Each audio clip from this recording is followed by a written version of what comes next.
Imagínense ustedes lo perfeccionista que era Enzo, que dijo desde el día 1, no me importa, necesito registro de todo. Estamos en la fábrica de Ferrari, en el departamento de clásicos, en donde sucede la magia de la restauración de estas tremendas joyas. Si algo le falla, lo traes aquí, se lo reemplazan por algo nuevo y te dan el certificado de que está literalmente como recién salido de agencia. Miren nada más dónde nos encontramos el día de hoy. Estamos en la fábrica de Ferrari, en el departamento de clásicos, en donde sucede la magia de la restauración de estas tremendas joyas. Y justamente aquí tienen varios que corrieron la Mille Miglia la semana pasada, y ahí pueden ver que son coches que se usan a pesar de tener un valor altísimo. No es arreglarlos, no es repararlos, es volverlos a dejar nuevos. Aquí podremos ver que tienen todos los planos de todos los coches que existen. Entonces, si algo se daña, literalmente reemplazan las piezas por unas nuevas de la exacta misma forma que se hizo cuando se lanzó el coche. Por más que tu coche sea de los 60, 70, 80, si algo le falla, lo traes aquí, se lo reemplazan por algo nuevo y te dan el certificado de que está literalmente como recién salido de agencia. Grazie mille per la opportunità di conoscere esto. Vamos a darle. En donde estamos parados, en donde estamos reunidos, es donde fueron los inicios, donde nos fundaron, donde todos los motores iniciaron su vida. Estar en Ferrari Classique, donde tenemos registro de nuestro legado, de nuestra historia, del legado de nuestro fundador, aquí, donde todo comenzó, donde todos los motores iniciaron su vida, es, yo diría que hasta emotivo. Nuestro fundador desde el mero inicio era un maníaco de la información. Él estaba enamorado de los coches de carreras, y para competir al más alto nivel, él sabía que tenía que llevar un registro absolutamente de todo. Y cuando digo de todo, me refiero a todo. De la configuración de los coches durante las prácticas, durante las calificaciones, durante la carrera, pero también fuera de la carrera en sí.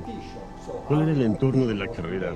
¿Qué estaba sucediendo con los pilotos, con los suyos y con los rivales? Así que no solamente estaban pidiendo información técnica de sus coches, sino que también pedía información de los pilotos, de cosas humanas. De hecho, en 1954 hubo un comentario muy interesante hecho por uno de sus ingenieros, que comentaba que Ascari, uno de los pilotos más famosos de la historia, estoy seguro que lo conocen, mencionaba que entró a la pista furioso, encabronado, lo cual, de acuerdo a nuestro fundador, no era lo ideal para poder correr bien. Tal vez estaba tan furioso que iba a correr increíble. Y así fue, ganó la carrera. Todo tiene que estar reportado, todo tiene que estar escrito para poder mejorar en un futuro. Y esta es la demostración perfecta. Y así es como sucedió cuando dejaron de ser una compañía puramente de carreras.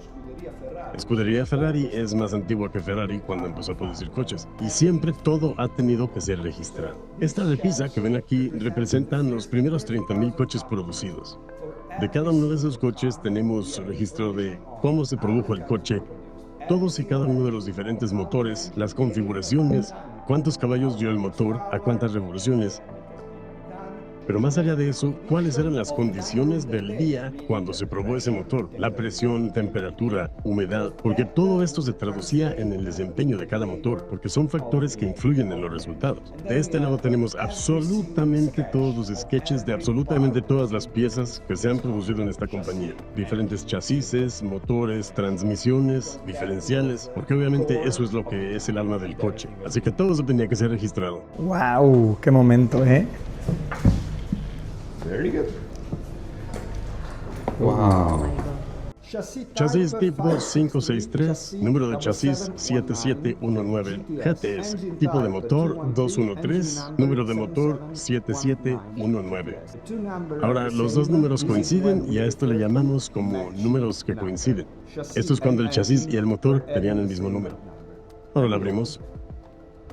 Y descubrimos que el chasis tipo 563 y el motor 7719 y el chasis 7719 GTS Tienen todas estas características, estos frenos, esta transmisión, este freno de mano y toda esta lista de diferentes opciones que se le pusieron a este coche en particular. Vemos que el 2 de julio del 65 el coche se mandó a fabricar. El coche se envió nada más y nada menos que a Pininfarina. Era un cabriolet y bueno, será muy fácil de saberlo, ya que aquí decía GTS y la S es de Spider. De este lado podemos ver que el bloque de motor es el número 213 con el número de diseño 100148. Y aquí, merengues, tenemos los sketches.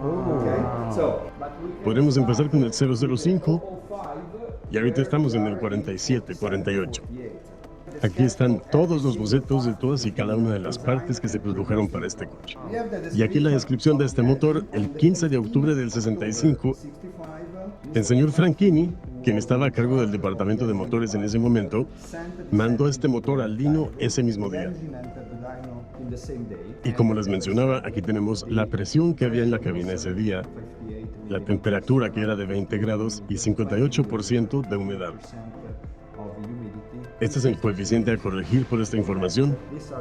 Y aquí tenemos toda la curva del motor, llegando al tope de 7.500 revoluciones por minuto. Y podemos ver que dio 233 caballos. Venía con este carburador y también sabemos que el encargado del Dino ese día era el señor Garvey. Así que ese mismo día el señor Music estaba a cargo de la producción. Él dio luz verde de que el motor estaba bien y podía ser instalado.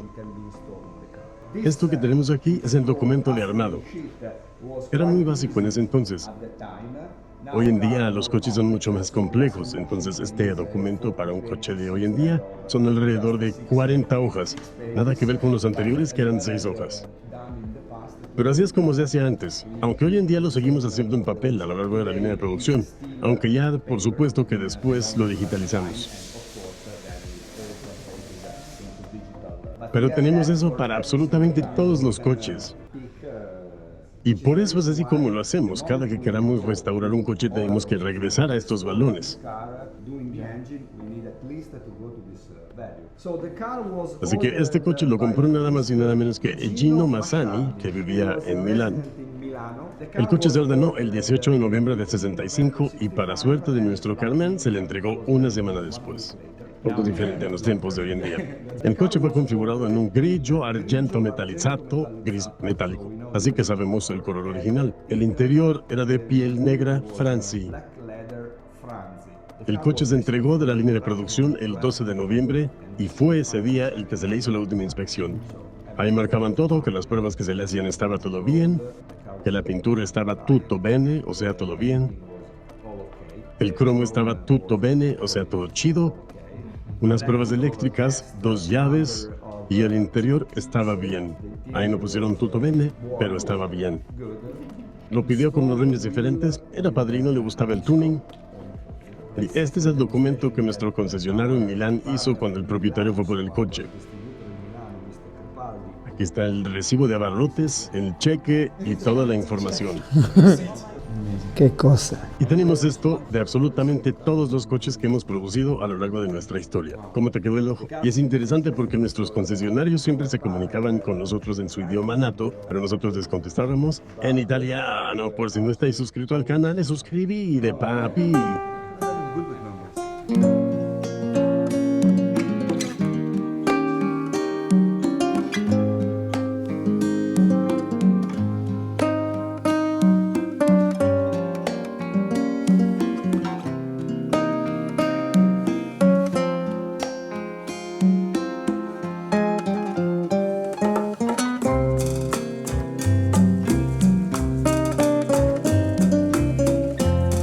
Este dibujo en particular es el primer dibujo del primer motor de base cilindros que se hizo aquí. Como pueden ver, se diseñó en agosto de 1946 y para este motor tan especial tenemos todo el registro de pruebas, la confirmación de que es el número 1. Y aquí en el registro de pruebas podemos ver que fueron casi un año de pruebas desde 1946 a 1947. Los ingenieros y los mecánicos tenían que escribir todas las cualidades y el comportamiento del motor. Y también elementos como la humedad, temperatura y más del cuarto en el que se probaba. ¿Pero es el primero, profe? Es el primer V12 que Ferrari hizo en toda la historia. Esto es el legado de la empresa. Nuestro fundador era muy minucioso y muy particular en su forma de trabajar. Atendía absolutamente todos los detalles. Y ese justamente es el ADN y actitud de esta compañía. Aquí tenemos un resumen del Dino GT y podemos ver que están marcadas unas opciones sí y unas opciones no. Y esto es por las diferentes homologaciones de los países de alrededor del mundo. Aquí podemos ver qué tipo de opciones llevaba uno con spec japonés, con spec australiano, etcétera, etcétera.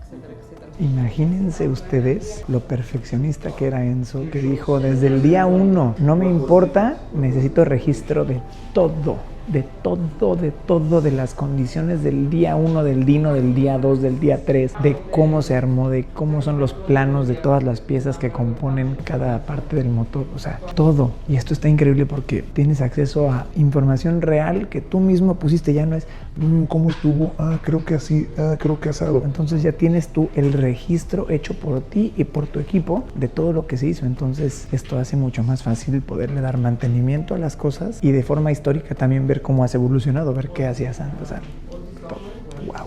Aquí podemos ver inscripciones acerca de cómo se sentían los pilotos en las carreras. Podemos ver inscripciones de cómo se sentía, qué sentía Fangio cuando ganaba, cuando corría. Aquí tenemos un registro de Fangio que decía cómo creía que tenía que manejar, cómo se manejaba ese coche. Y aquí tenemos inscrito que era una persona honesta dentro y fuera del coche. ¿Y esto quién lo escribió, profe? El ingeniero de pista. Gracias al departamento de preservación de archivos, aquí podemos ver herramientas, cosas no necesariamente de los coches que fueron útiles para la compañía desde el principio. Y para explicarles esto, quiero enseñarles este increíble dibujo. El sketch completo de la primera reja de la compañía. Genuinamente estoy en shock de que esto esté aquí y lo estemos viendo. O sea, te imaginarías que estaría en una bóveda y solo una persona tiene acceso y todo, pero no, y nos lo están enseñando. Wow. Nosotros buscamos la autenticidad, así que buscamos que los autos sean auténticos. Es una tarea importante para los dueños. Nosotros solemos llamar custodios a los dueños, porque generalmente la vida de un coche es mayor a la vida de los dueños. Así que son custodios, no dueños. Todos los Ferraris pueden aplicar por este esquema. Y es que justamente toda la mecánica y el diseño de estos coches debería de poderse preservar para un futuro. Esto quiere decir que cada Ferrari podría durar para siempre. Si están en condiciones auténticas, el valor residual de estos coches sin duda alguna se dispararía. Y la diferencia principal de un coche normal a un Ferrari es que si tú le inviertes dinero a un Ferrari para mantenerlo auténtico en un futuro, ese mismo coche te va a recuperar tu inversión. Si el coche viene para ser restaurado, también ofrecemos ese paquete, claro que sí. Restauramos prácticamente todo el coche, hasta que el coche esté probablemente no como nuevo, pero sí exactamente igual a como salió de agencia. Esto es gracias a los archivos que acaban de ver, y es que no es algo que simplemente queda a la interpretación de la persona que lo va a restaurar. Mira, te voy a poner un ejemplo. Si tú vas a la Capilla Sixtina, pero ya viste que hubo una restauración, tú no sabes si los colores que ves ahorita sean exactamente iguales a los que usó Leonardo o no. Sabemos que estamos restaurando, entonces cuando reproducimos partes, por ejemplo, tienes que hacer un nuevo motor, no podemos usar las mismas tecnologías que usaban en esa época, porque eso elevaría los precios muchísimo y cada pieza costaría casi lo mismo que el coche entero. Lo que estamos haciendo es aprovechar las nuevas tecnologías, le llamamos prototipado rápido. Y eso nos ayuda a ser mucho más eficientes con la creación de piezas y también nos ayuda a bajar bastante los precios. Ojo, el resultado es exactamente idéntico a como era en la época. Llevo trabajando aquí en Ferrari Classique desde el final del 2020. Un momento muy extraño porque estábamos en pandemia, entonces estuvo raro. Habiendo dicho eso, llevo trabajando para esta compañía desde hace mucho más. Llevo trabajando aquí desde finales del 2000. Al principio estaba en asistencias técnicas, ahora en Ferrari Classique y en ventas especiales. La parte favorita de mi trabajo es conocer a gente, conocer a coleccionistas, conocer a propietarios apasionados, como tú. Hay una posibilidad de conocerse muy a fondo, de encontrar similitudes, a pesar de las diferencias del país o de cultura o de la edad que tengan. Pero todos ellos, todos ustedes, todos nosotros tenemos algo en común, esa pasión. Pero primero que nada por los coches y más allá que eso, y tal vez más importante, por una marca muy especial y es Ferrari. Aquí, por ejemplo, tenemos todas las piezas de un coche que acaba de llegar. Este coche ya fue inspeccionado desde un punto de vista de certificación. Sabemos perfectamente qué componente está bien y qué componente ya no es original de Ferrari. Y todos los componentes originales de Ferrari van a ser revisados por cuestiones de seguridad y por cuestiones mecánicas. Y así podemos ver si todavía sirven y nada más se tienen que restaurar y limpiar tantito o de plano tienen que fabricarse de nuevo por completo. Por ejemplo, aquí podemos ver esta bomba eléctrica que es la original, así que tal vez nada más hay que darle una manita de gato para que funcione como nueva y listo. Hay otras piezas que tenemos que revisar todavía, por ejemplo, las piezas de suspensión. Tenemos que revisar minuciosamente que no tengan grietas o estén estrelladas. Y así con todas las piezas. Revisamos que los componentes que puedan poner en riesgo la seguridad estén bien, si no, los reemplazamos o los volvemos a fabricar. ¿Y cómo hacemos eso? Pues bueno, para empezar con los dibujos que ya vieron. Así, con esta información podemos recrear las piezas exactamente a como eran cuando salieron de agencia. Este es el primer paso. El segundo paso es que si tenemos que unir una pieza vieja con una pieza nueva, la principal diferencia entre las dos piezas son las tolerancias. Así que si una de las piezas nuevas está demasiado nueva y por ende ya no tiene las mismas tolerancias que las otras piezas, tenemos que entender cómo hacer ajustes mínimos para llegar a las exactas tolerancias que requería el coche en su época. Tenemos aproximadamente 80 proyectos por año para restaurar, reparar, de cosita por aquí, cosita por allá. Sí, más o menos como 80. Y de restauraciones totales tenemos como 20 o 25 al año. What do you think that Ferrari has done that no other brand has done throughout the years? Buena pregunta, es muy interesante. Yo creo que la esencia de esta pregunta encuentra su respuesta en algo que decía nuestro fundador. Él le decía a la gente a su alrededor que él nunca hubiera confiado en que hubiera producir más de un coche de carreras. Y viendo lo que hizo en 78 años, viendo lo que esta compañía ha hecho, te das cuenta que se produjeron mucho más que un solo coche de carreras. El chofer que llevaba a Enzo todos los días, el que lo manejó por toda su vida, se quedó en la compañía, incluso después de que falleció. Y él siempre estuvo buscando cómo innovar, cómo hacer algo nuevo, o cómo hacer algo igual, pero de una forma un poco más eficiente que antes. Tal vez no cambios revolucionarios ni gigantescos, pero siempre con cambios pequeños, con mejoras pequeñas, siempre mejorando, siempre tratando de hacer algo de una forma mejor que como lo venías haciendo antes. Estas son partes de motor, de hecho son partes del motor de un Daytona. Aquí podemos ver en la parte de abajo las piezas que no cumplieron con nuestras revoluciones y en la parte superior las piezas nuevas o las piezas que ya restauramos. A final de cuentas, tal vez no todo el coche es absolutamente nuevo, pero sí será exactamente idéntico a cuando salió de agencia. También, por supuesto, que también hacemos los interiores. La cosa más importante de hacer interiores a estos coches es que para que se vean exactamente igual, tenemos que hacer las mismas técnicas con las que se hacían en esa época. Los asientos, por ejemplo, si solamente se hacían con alguna cinta, pues tenemos que hacerlo igual. Así que tenemos que usar los materiales nuevos, pero con la técnica vieja. Porque la meta es que estos coches estén en la calle, que se usen. Pero también queremos que estos coches sean seguros para que puedan llegar a futuras generaciones de coleccionistas. Y los coches queremos que lleguen a como eran en su época, cuando salieron, no a como se podrían hacer ahorita. Hay muchos restauradores que restauran los coches con técnicas que tenemos hoy en día, pero eso no es justo, porque las futuras generaciones de coleccionistas no podrán ver ni sentir la esencia de cómo era el coche, de cómo se pensó, porque ya no sería igual. Este es un motor de un GTO, después de que le aventamos una buena enchuladota.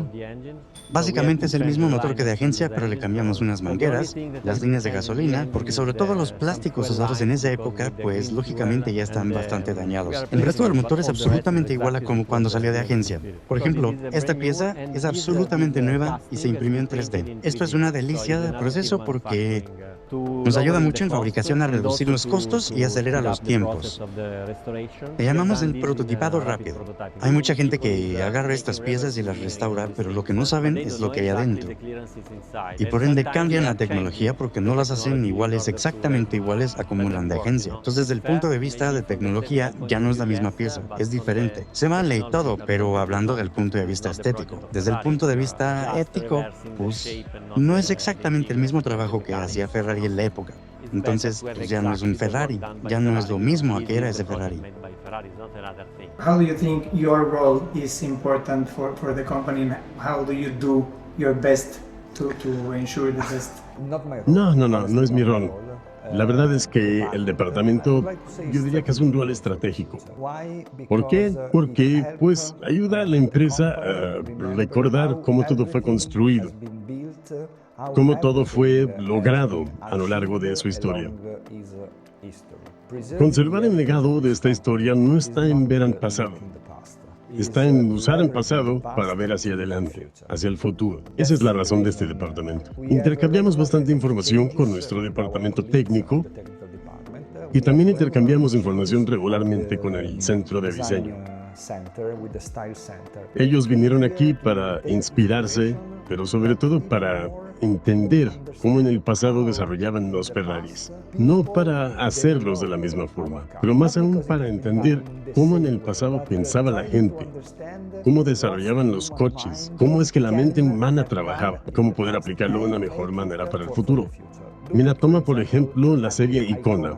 La serie Icona no es copiar diseños anteriores de nuestro pasado. Es tomar inspiración de un grupo de coches, barquetas, prototipos, y vemos ya después cómo hacerlo en el futuro. Esa es la forma en la que es importante para una compañía como Ferrari, con todo el legado y la historia que tiene, que tenga un departamento dedicado a los coches históricos y a su pasado. Al llegar a la carrocería, los restauradores se pasan horas y horas analizando todas las imágenes o videos que pudiera ver de los coches. Esto para poder hacerla lo más parecida posible. Pero nosotros no estábamos contentos con este proceso, porque estás dedicando muchísimo tiempo de gente muy talentosa cuya mano de obra es muy cara y valiosa, y el resultado probablemente no iba a ser exactamente igual a como cuando el coche salió de agencia. Así que para poder industrializar este proceso con las posibilidades de Ferrari, lo que estamos haciendo es que, gracias a los archivos que acaban de ver hace rato, estamos recreando los modelos 3D. Hacemos exactamente las mismas actividades que hacían los hojarateros en el pasado, pero en forma virtual. Cuando estamos confiados de que nuestro modelo 3D es exactamente igual y te puedo enseñar uno a cómo era en la época, con las tolerancias, la mecánica, exactamente como tienen que ser, ahí le podemos presentar este modelo 3D a los hojarateros y ellos hacen unos modelos para darle forma de una manera mucho más precisa a las carrocerías. Así podemos estar seguros que están haciendo un trabajo exactamente igual al de la época del coche, con tecnologías modernas, pero el resultado es exactamente igual. Así que para el futuro es muy importante para nosotros dejarle a la próxima generación de custodios no solamente una idea de cómo era el coche, que se pueda ver parecido, que pueda ser muy hermoso y todo, pero lo hicieron como lo hicieron por una razón. ¿Cuál era la tolerancia del radiador del coche? Esto es muy importante. Estas cosas técnicas de cada coche lo hacen como es por una razón, porque Scarietti le dio esa forma a algún coche por las limitaciones que había, no porque así se le antojó. Entonces, si no lo haces exactamente así, si no lo haces adecuadamente a paso para hacerlo idéntico a como era, simplemente estás pasándole algo a las próximas generaciones que es similar a lo que era, no es lo mismo. Así que se podría decir que incluso es falso. Aquí todo cambia todos los días. Ese coche lo teníamos que haber entregado hace un mes, pero le descubrimos más problemas, entonces tenemos que seguir trabajando en él, esperar a que lleguen partes y demás. Yo soy el jefe de operaciones y una de las cosas más entretenidas y difíciles de este trabajo es proveer las partes de cada trabajo. No sé si lo sabías, pero hemos diseñado más de 340 modelos de coches desde que Ferrari empezó. Así que para cada uno de esos modelos tenemos que repasar la lista de materiales, los sketches, los dibujos, y tenemos que ver si vamos con proveedores o vamos a fabricar las piezas nosotros mismos o reutilizar las piezas que ya trae, lo cual quiere decir que cada proyecto involucra como 2.500 piezas. Más o menos es la cantidad de piezas que se lleva en una de estas restauraciones, o a veces tal vez más, y en cada uno de ellos tenemos que ir por todos esos departamentos. Es una pesadilla. Saludos. What percentage would you say is important to dedicate to the past, what to the present, and what to the future? El pasado se fue, entonces tienes que aprovecharlo, pero ya sabes que no lo puedes cambiar. El presente es hoy, pero el momento en el que piensas en él ya se fue, no lo puedes cambiar. Tienes que enfocarte en el futuro, tienes que aprender del pasado para poder desarrollar el futuro. Nuestro fundador siempre se enfocaba en los errores que cometía en el pasado para poder evitar cometerlos en el futuro y cómo usarlos a su favor. Esa es realmente la esencia. What's your favorite Ferrari? El que sigue. You know that answer, eh? And what's the best color for a 360 Modena that has Your last name. Muchas gracias, muchas gracias. Me gusta mucho el amarillo. Me gusta mucho amarillo. Creo que hay colores increíbles. Hay unos grises increíbles, especialmente en el Spider. Exacto. Con interiores azul marino se ve muy bien. Es una combinación increíble. What's the most valuable thing you've learned and what advice can you give to the people watching this? Las cosas más valiosas que he aprendido son lo que en alguna ocasión dijo nuestro fundador. Si lo puedes soñar, lo puedes lograr. Es verdad. Esta compañía me ha enseñado que nada es imposible. Solamente tienes que encontrar la forma adecuada de hacerlo y se puede lograr. Y eso es verdaderamente algo que creo y que la gente que está viendo esto, que sepan que es la manera en la que tienen que pensar. Si lo puedes soñar, lo puedes lograr. Mucho gusto. Mío. Assolutamente mío. Placer.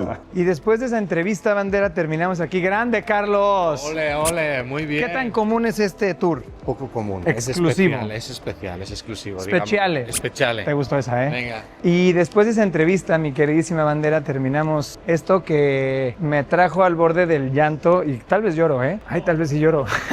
Porque esto está muy cabrón. Y qué heavy de lo que mencionó en la entrevista. Y es un gran análisis que hay que hacer tal vez. Porque yo a veces para mal, a veces para bien, pero como que vivo en el pasado. Y creo que es algo que tendemos a hacer mucho los humanos. Sobre todo si hubo cosas chingonas en el pasado. Como claramente es el caso de Ferrari. Sí, pues justo la respuesta de cuál es tu Ferrari favorito. El que sigue...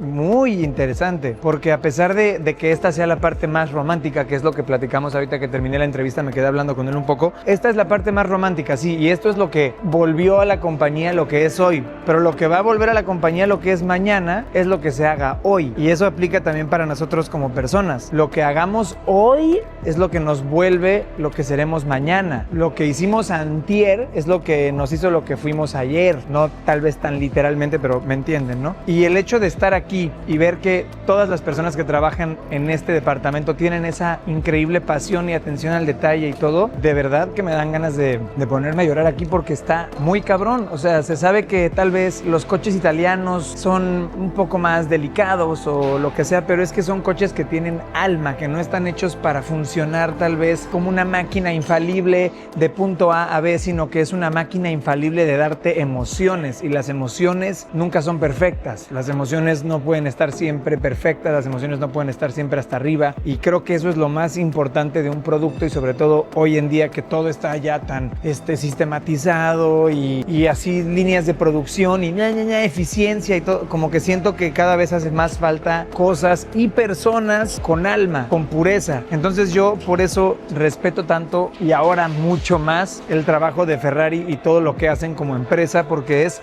afianzarse a hacer cosas puras y que transmitan emociones, y eso sin duda es tomar el camino difícil, no el camino fácil, porque el camino fácil ¿de qué sirve? El camino difícil es el más gratificante ya que lo recorres. Recorrerlo probablemente sea un dolor de huevos y probablemente te quieras rendir y probablemente haya momentos donde quieras tirar la toalla y mentarle la madre a todo mundo y ya decir hasta aquí estoy hasta la puta madre, pero justo cuando pasas eso y cuando empiezas a ver resultados y cuando empiezas a crear un legado, ese es el legado que vale la pena crear y ese es el legado que vas a voltear y decir estoy orgulloso de él. O sea, todas las personas que están aquí nos dijeron estamos orgullosos de trabajar aquí y saber que nuestro fundador, y casi nunca mencionan su nombre, está bien cabrón eso. O sea, siento que está bien padrote que no estén todo el tiempo Enzo Ferrari, Enzo. No, nuestro fundador registró todo. Es que wow, eso es algo que yo siempre trato de hacer en mis cosas, de llevar un orden, pero esto me acaba de escuelear duro. O sea, tener un orden en lo que haces, tener un registro que te importe. Esa es la palabra, es que te importe hacer las cosas mejor cada vez. ¿Y cómo te importa? Dedicándole tiempo, haciendo cosas de más, súper de más. Igual el 95% de las personas dirían qué exagerado, ¿para qué le interesaba saber la humedad del clima de la pista y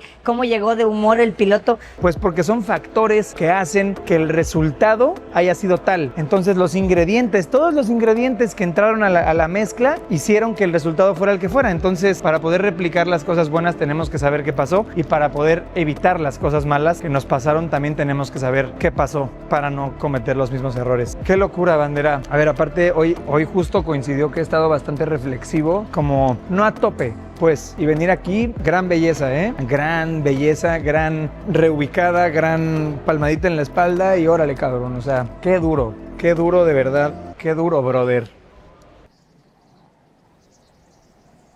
ver todo el taller, cómo lo tienen, ver que se toman el tiempo, ver que se puede, es que se puede hacer lo que quieras. Eso es lo que nos dijo. O sea, pueden volver a fabricar una pieza de los 50 exactamente idéntica. Cuesta un dineral, es innecesario. Si lo quieren pensar así algunos, pues tal vez, pero está increíble poder tener un coche de estos como recién salido de agencia, literalmente. O sea, literalmente, eso es amor al arte. Eso es amor al arte y qué belleza, se los digo yo, de verdad qué belleza.